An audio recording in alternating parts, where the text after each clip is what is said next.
Salam damai sejahtera Bapak Ibu serta saudara-saudari semua. Untuk mengawali renungan tentang firman Tuhan ini, mari kita bersatu di dalam doa. Tuhan Allah Bapa di sorga yang melampaui segala akal, hati dan pikiran kami umat manusia, berfirmanlah kepada kami sebab kami bersedia untuk mendengar, dan atas pertolongan Roh Kudus mampukanlah kami agar boleh melaksanakan firman-Mu itu dalam hidup kami sehari-hari. Hanya di dalam nama Tuhan Yesus kami berdoa dan bersyukur kepadamu. Amin. Sebagai nas renungan firman Tuhan pada hari ini diambil dari 1 Petrus 1 ayat 22 yang berbunyi, "Karena kamu telah menyucikan dirimu oleh ketaatan kepada kebenaran, sehingga kamu dapat mengamalkan kasih persaudaraan yang tulus ikhlas. Hendaklah kamu bersungguh-sungguh saling mengasihi dengan segenap hatimu."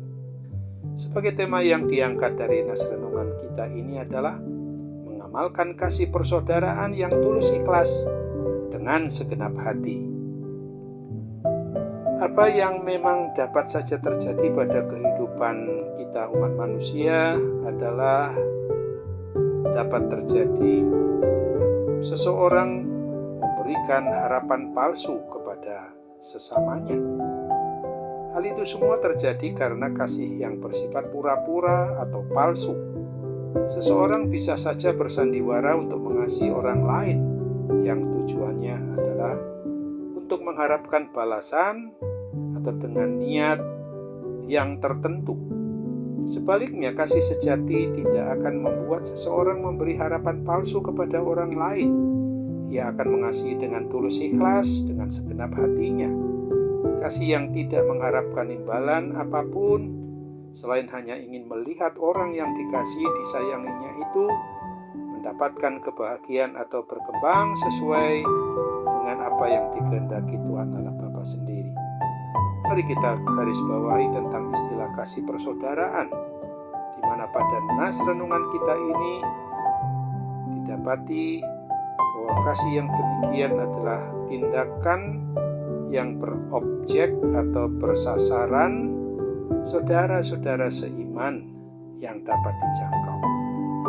Sesungguhnya kita perlu sadari bahwa tidak ada orang Kristen yang hanya mau mengasihi dirinya sendiri. Pertumbuhan iman percaya kita kepada Kristus tidak terjadi dalam suatu isolasi atau berpusat pada diri kita sendiri saja. Itulah sebabnya tidak ada ajaran yang menuntut iman Kristiani yang menyarankan agar orang Kristen itu hidup bagi dirinya sendiri secara egois. Pertumbuhan iman percaya kita hanya bisa dan dapat terjadi di dalam suatu konteks persekutuan dengan sesama orang beriman percaya kepada Kristus. Iman percaya kita harus dinyatakan dalam bentuk tindakan kasih yang melatih iman percaya kita itu untuk semakin bertumbuh berkembang di dalam melakukan tindakan kasih dengan mencontoh meneladani kasih Tuhan Yesus Kristus sendiri. Rasul Petrus memberi suatu penjelasan tentang dasar kasih yang sejati, yaitu sebagai umat yang kudus kita perlu taat dan setia pada kebenaran firman Tuhan Yesus Kristus sendiri saja. Ketaatan atau kesetiaan kita itu perlu diwujud nyatakan dalam bentuk tindakan yang mengasihi sesama dengan tulus ikhlas dengan sepenuh hati. Istilah tulus ikhlas dalam bahasa aslinya berarti dengan bersungguh-sungguh, sekuat tenaga, tidak boleh tanggung-tanggung. Kita bayangkan pada suatu karet gelang yang dapat ditarik sepanjang-panjangnya, tetapi tidak sampai putus. Sesungguhnya nas renungan kita pada hari ini mengajarkan dan mengajak kita agar kita berdaya upaya, sekuat tenaga di dalam mewujud nyatakan kasih persaudaraan di dalam naungan kasih Kristus kepada sesama umat milik Tuhan Yesus Kristus. Sesungguhnya pelaksanaan kasih persaudaraan itu bukan saja sekedar kasih yang keluar dari hati yang murni, akan tetapi pengorbanannya juga nyata. Bahkan harus diungkapkan benar-benar berkorban, bukan pura-pura. Oleh karena itu, bagi seorang yang mengaku beriman percaya kepada Kristus tidak bisa mengasihi dengan setengah hati, apalagi memberikan harapan-harapan yang palsu kepada orang lain. Tidak ada ruang bagi kita umat Kristen maupun bagi kita orang yang beriman percaya kepada Kristus ini di dalam mengasihi hanya dengan cara seadanya atau semau-maunya saja dan serelanya saja. Akan tetapi sebaliknya, bahwa seorang pribadi yang mengaku beriman percaya kepada Kristus harus mengasihi dari dasar hati yang tulus ikhlas, dengan sepenuh hati, disertai dengan pengorbanan yang nyata. Bukankah Tuhan Yesus sudah memberikan contoh teladan dengan kasih yang secara totalitas hidupnya, hingga sampai pada mengorbankan nyawanya di atas kayu salib sekali untuk selama-lamanya di Bukit Golgota itu adalah untuk keselamatan bagi kita umat manusia miliknya. Ingatlah akan firman Tuhan Yesus Kristus yang ditulis pada Yohanes 15 ayat 13 ini.